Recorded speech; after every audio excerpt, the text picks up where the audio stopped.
Fala galera, Vitor Overclocker, e hoje o vídeo é overclockar o nosso CPU, o nosso Ryzen 9 para uso diário, né? Ou seja, a gente não quer que ele crache. Primeiro passo, F5, dá o OK, dá o Enter, melhores configurações lidas já.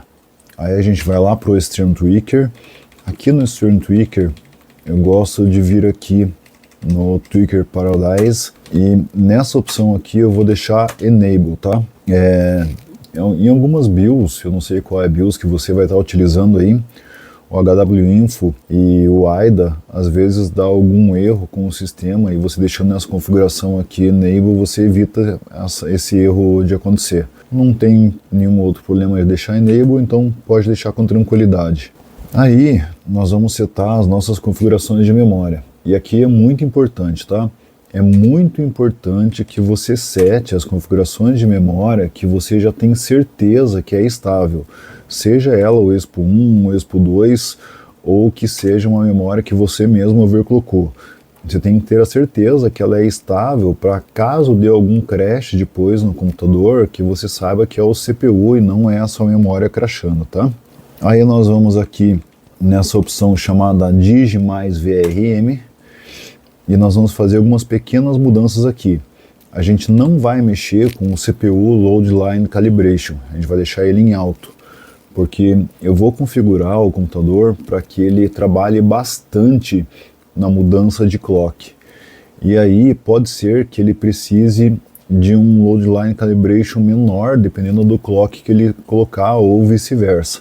Então esse daqui a gente vai deixar em alto e o computador mesmo faz essa leitura.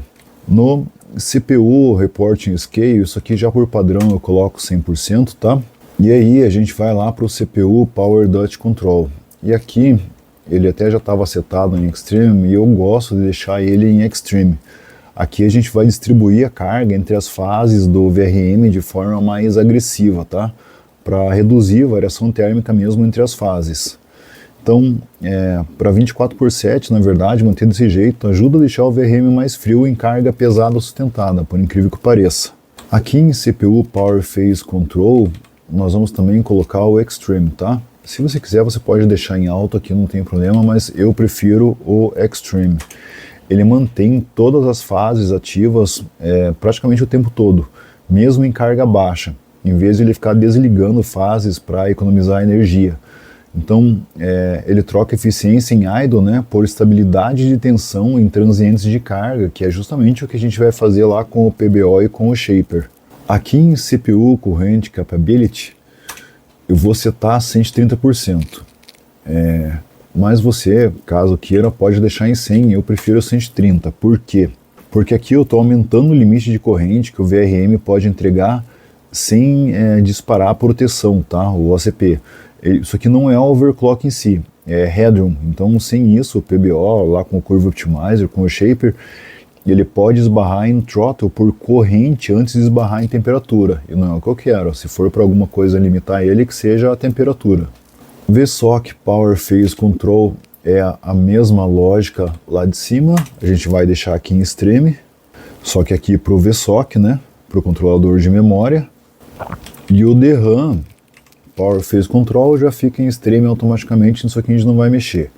Aqui nessa parte está feito e nós não precisamos alterar mais nada, inclusive aqui para baixo a gente não precisa alterar mais nada, tá? A gente vai deixar ele trabalhando solto aqui com a maioria das coisas em alto mesmo. Aí agora nós vamos lá pro Advanced, você vai vir aqui para baixo para AMD Overclocking e vai aceitar. Não precisa ter medo de fazer isso. Você vai achar aqui o seu Precision Boost Overdrive, que é o PBO, que a gente tanto fala, vai entrar aqui e você vai mudar ele para Advanced. Aqui no Advanced, a gente vai determinar primeiro os limites dele. Se você coloca o limite para manual, você vai setar o PPT, o TDC e o EDC. Principalmente aqui o PPT é excelente para quem toma muito trotting com temperatura. Então, por exemplo, eu tomo muito trote com temperatura quando eu estou jogando. Cara, você vai vir aqui e vai baixar isso aqui para 230, para 210, para 200, até que você consiga controlar esse boost do teu processador. Eu vou fazer aqui o motherboard. Eu sugiro que vocês testem primeiro o motherboard. O motherboard, na verdade, ele é como se setasse, isso aqui é hipotético, tá? 1000, 1000 e 1000. Então, aqui, o PPT, o TDC e o EDC, eles deixam de ser limitadores quando eu uso o motherboard. E aí eu vou ter como limitador mesmo, praticamente, a temperatura, que é o que a gente quer, né? Aqui em CPU Boost Clock Override, tá? Eu vou deixar ele Enable, Positive, e eu vou setar 200. Não é porque eu vou setar 200 que ele realmente vai atingir esses 200, eu estou colocando 200 automaticamente lá no nosso processador. Aqui, o processador, no boost dele, vai tentar atingir esses 200. Vai depender da corrente que ele tem disponível, da temperatura que ele tem disponível. Aqui em Precision Boost Overdrive Scalar, eu vou deixar em alto mesmo. Como eu te falei, a gente vai fazer com que a placa gerencie isso conforme o uso do CPU, então a gente não vai setar um fixo. E aqui em Platform Thermal Throttle, eu nem chego aqui perto dos 85 graus, mas o TJ Max do 9950X3D, do 9950X3D do Dixon, todos eles, do 9850, todos eles estão próximos ali de 95 graus. Então seta aqui 85 que você vai estar bem servido. Aí nós vamos lá pro Curve Optimizer. Ah, desculpa, antes de ir pro Curve Optimizer, eu estava esquecendo, vamos voltar aqui no XM Tweaker, tá? Tem algumas alterações que talvez aqui sejam importantes. Então, Core Performance Boost, aqui a gente vai deixar em Enable, tá? Justamente para que ele busque as configurações que nós estamos colocando. Core Tunings Configuration for Gaming, a gente vai deixar em Legacy. Legacy é a configuração mais antiga, tá? Eu entendo que o PBO ele funciona um pouquinho melhor com o Legacy, mas a Level 2 funciona muito bem nos Windows mais novos. Eu prefiro Legacy. Aqui Turbo Game Mode a gente vai deixar Disable, e aqui o Game Adaptive CD Parker, ele faz dormir um dos CCDs. A gente vai deixar Disable também porque eu quero que os dois CCDs fiquem funcionando no meu processador e o software que decida qual deles que vai utilizar. E gerencie isso, né? Não que o meu sistema faça dormir um dos CCDs. E o Turbo Game Mode eu não quero desligar núcleo nenhum do processador, eu quero que todos eles funcionem, então aqui vai ficar Disable também. Voltando lá para o Advanced, a gente entra no Curve Optimizer. Se você estiver utilizando um processador que tem um CCD só, você pode simplesmente usar o All Cores, vai pôr aqui negativo e vai colocar o valor de 15. Como eu uso um processador que tem dois CCDs, 9950 e outros, você pode colocar por CCD negativo, eu vou colocar aqui 15 e aqui eu vou colocar 15 também.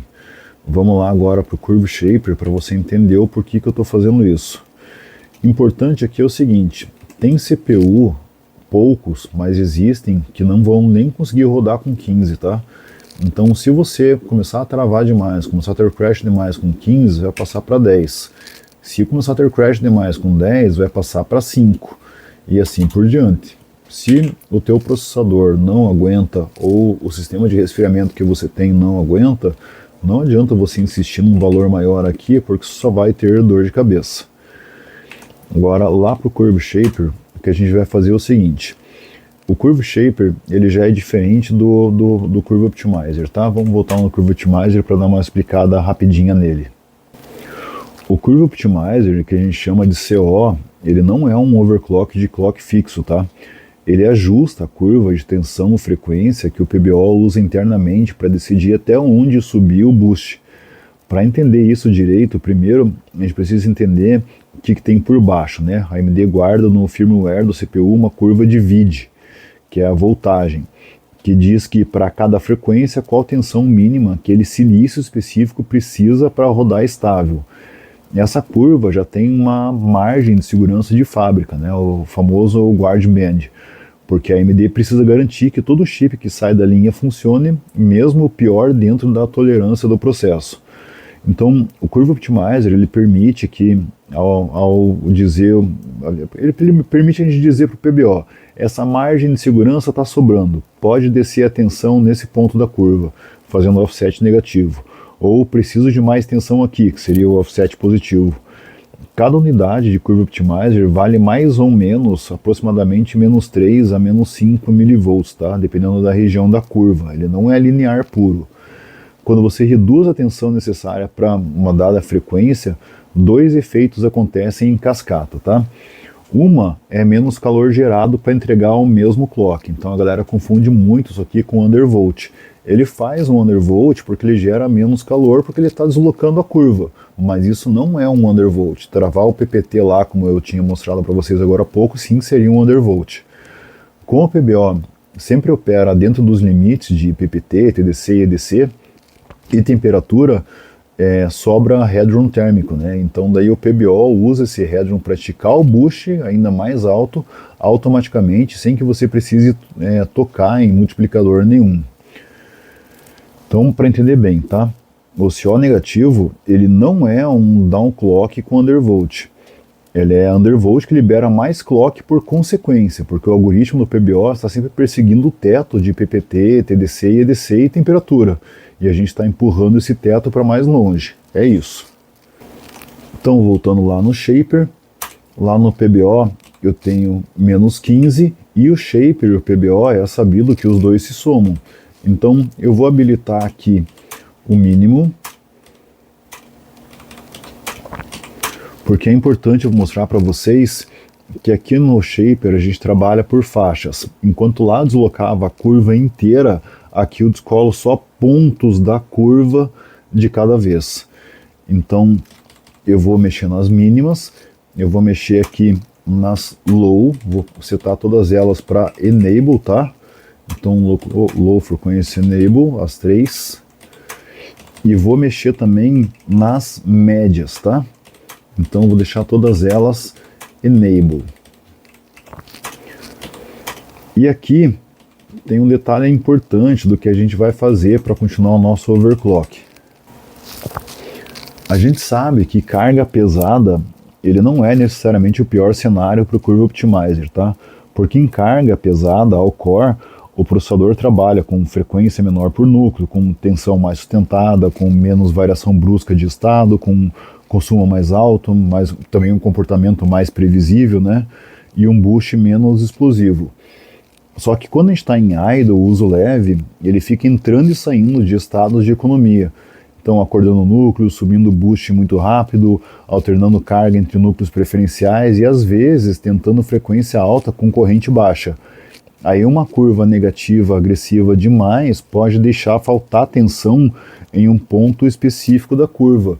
E é por isso que às vezes você faz o overclock, ele funciona quando o computador está no talo, você está jogando e vai abrir lá uma página de internet, vai abrir ou até durante o processo de abrir o jogo, ele acaba travando. Por quê? Porque está faltando tensão nessa parte. Inclusive, comente aqui embaixo no vídeo se já aconteceu isso com você, tentando fazer overclock de CPU, porque é algo bem comum de acontecer e o que você fez para resolver. Dessa maneira que eu estou falando aqui, eu vou propor que a gente consiga manter um clock mais alto quando precisar e que a gente não sofra com isso.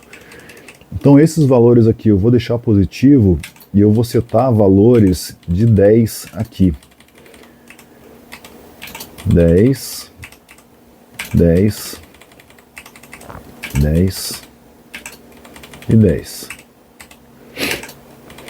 O que acontece? Como os dois se somam, na verdade, setando o valor positivo de 10 aqui, eu estou diminuindo o valor do Curve Optimizer do que ele está deslocando a curva. Então lá eu tinha -15, mais 10, agora eu tenho só 5 quando o nosso CPU estiver em idle, ou tiver com uma carga leve de trabalho. Isso vai fazer com que ele não sofra a falta de tensão e não vai crashar de bobeira num uso mais tranquilo. Ao passo que eu vou vir agora aqui no High Frequency, eu vou habilitar os High Frequencies e também os Max Frequencies, que são as frequências máximas.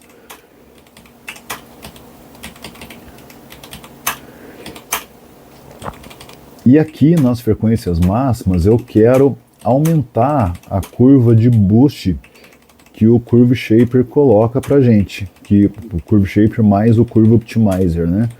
Então ele vai estender ainda mais a curva lá para cima sem desestabilizar tanto o sistema. Então aqui eu vou colocar todas negativas com o valor de 5. Valor de 5 em todas elas. Ou seja, quando o processador for bem exigido, ele vai ter os menos 15 lá do Curve Optimizer, mais menos 5 daqui, ou seja, ele vai estar operando a menos 20. E aí, a partir daqui, você vai ter que fazer o seguinte, você vai dar o F10, você vai salvar, e você vai ver se você vai ter algum crash, vai usar por uns 2 dias mais ou menos o teu computador. Se você não tiver nenhum crash, você vai vir aqui e vai mudar um CCD para 20. Se você só tiver um CCD, você vai mudar lá no ALL, vai mudar ele para 20 e vai continuar testando. Deu certo e passou com 20, você vai vir aqui no outro CCD e vai mudar para 20. Se você já tiver só com um CCD, vai mudar para 25. E você vai fazer esse teste até você encontrar um limite em que o teu computador funcione sem dar nenhum crash para você.